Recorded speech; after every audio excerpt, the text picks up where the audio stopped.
What's a dragonfly?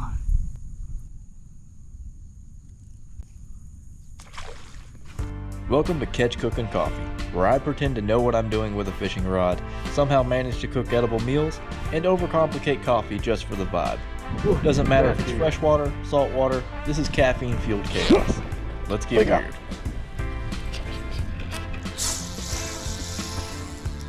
So today I'm out on a small lake that's loaded with little bass. Now a lot of folks don't eat bass, but in spots like this, keeping a few is actually good for the fishery. It helps the bigger ones grow. So today we're going to be looking for that 12-inch size, bring home, make some tacos. Alright, so we are starting off with the Jig Masters Micro Buzz Bait, and we're using BFS rods. So I have two BFS rods with me today. We are starting off with the Micro Buzz and the Savage Gear Structure Gill on my other rod. Now it did not take long to get a fish interested in that Micro Buzz Bait. This is my favorite BFS topwater. That's gonna be a keeper too. That's like that perfect size we're looking for. Awesome. Perfect. Fish one is on the board and he's going on the stringer. Alright, so after that fish we're gonna pick up the Structure Gill by Savage Gear, and we're gonna use my other BFS rod and we're gonna throw this out there and see if we can catch a fish. I don't know.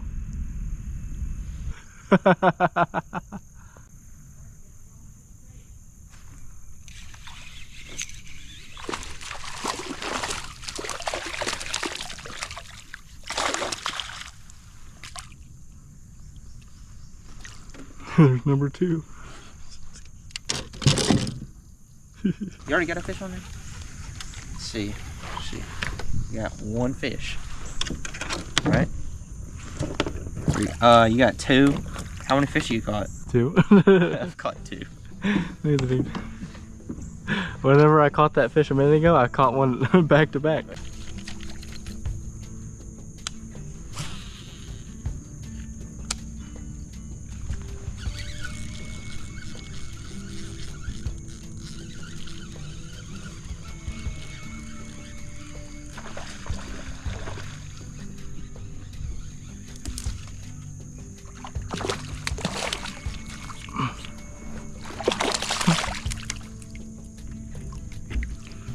Another one that's perfect size. What is it?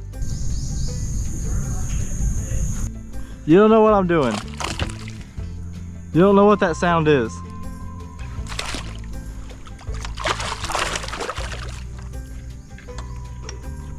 That's just my paddle splashing. You know, the paddle.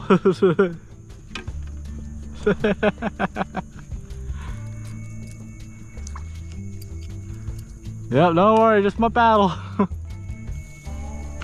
a mosquito biting me. Ow. He's whooping my ass. Gosh.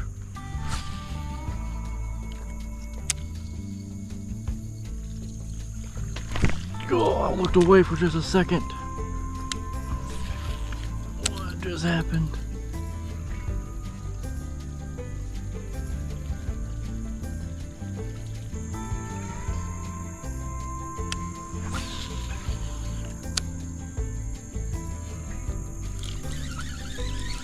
There we go, it's a baby.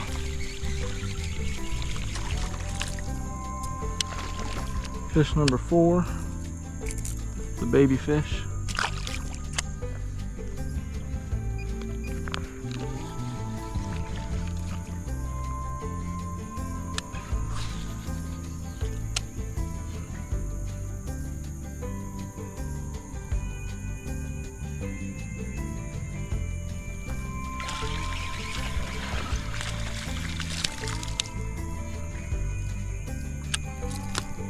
That makes 5. Fish number 5. I took off the Savage Gear Structure Gill and put on a tiny popper. So this little popper gets the job done in these tight situations, these trees. Looks like a bug. What's a dragonfly? Crawling on top of the water with a little feather on the back. Then fish can't resist it. Whether it be bluegills or bass, they always get interested in the popper. Oh, it came back for it. Damn. They keep missing this, but they're trying to eat it. So with the popper, I guess we're gonna have to wait a second because these fish keep missing.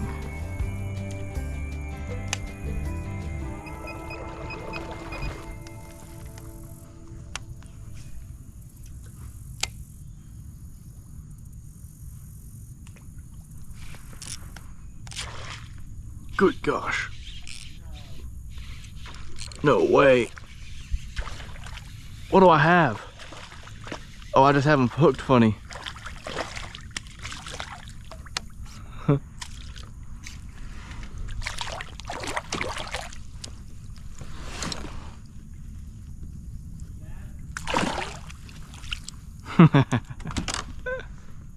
Where are you at? Over here. Can you see me? I don't know if y'all can hear Nathan, but he's saying that I'm doing such a good job and that I'm awesome. Huh? I said, I don't know if y'all can hear Nathan, but he's telling me I'm doing such a good job and I'm awesome.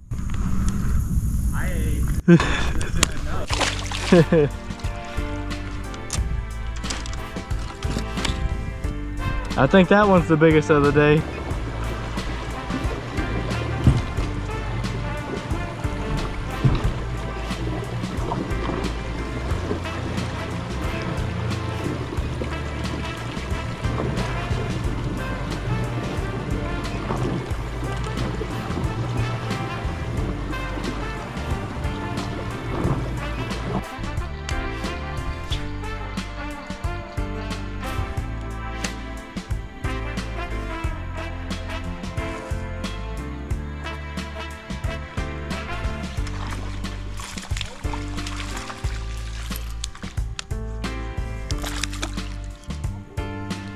It's just like a 12-incher.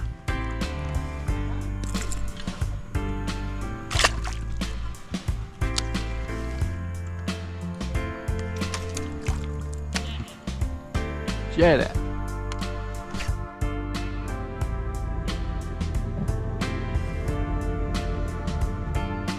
This is where the real hard work begins, cleaning the fish.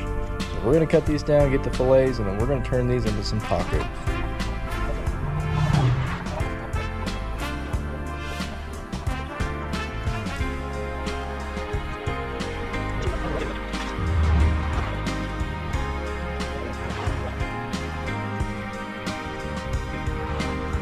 That's how you know you got a good fillet. See all the way through it. You can see through the fish. Alright, now we're going to take our fillets, wash them off, and then take some blackened seasoning. We're using Zataram's blackened seasoning. Put some on there generously, and then we're going to stir this up. I really need a bigger bowl, but this is all I had at the moment.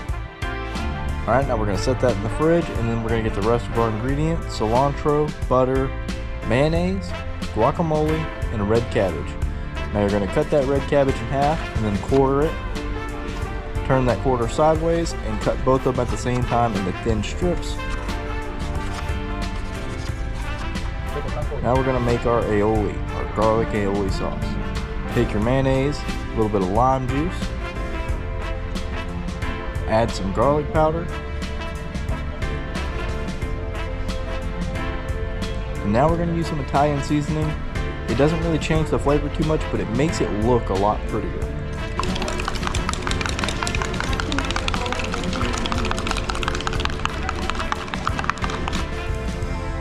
Alright, now to get our pan ready, we're going to take 2 tablespoons of butter, put it in our pan. We're going to have this on about anywhere between medium to high heat. Now we're only going to cook these for about 2 minutes each side. It does not take long to cook these. You'll know when they're done whenever you can split it apart easily with a spatula, and it's very tender. Should be white, flaky meat. Should fall right apart when it's done.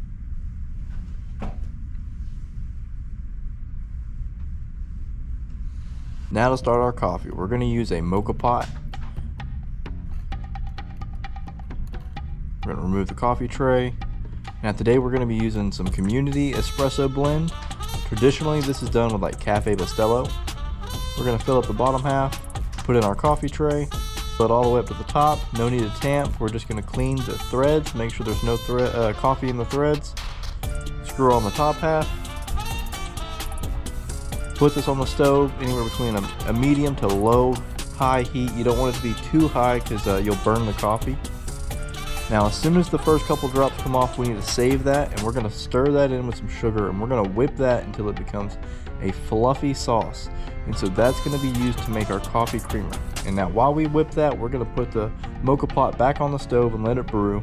Once it starts spewing like that, you want to stop it before it sputters too much because it'll give a burnt taste if you leave it on there too long. Take our mixture, the Espumita, and we're going to put this in the bottom of the cup. Now this is going to act as our coffee creamer.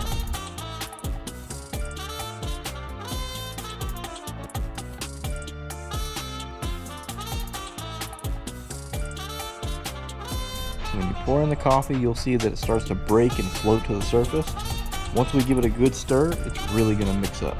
Cafe Cubano has its roots in the early 20th century when espresso machines first made their way to Cuba. But what makes it unique isn't just its bold flavor, it's the Espumita, a sugary foam made by whipping the first drops of strong coffee with sugar. Over time, this method has become a cultural staple in Cuban homes and cafes, often shared with friends and family as a daily ritual. Alright, now we take our coffees, let's build our tacos. So time to mix all the ingredients together. I'm going to start with the guacamole, put the fish on top, sprinkle some of the red cabbage, add some cilantro on top, squeeze a lime, hit it with the sauce and the crumbled cheese.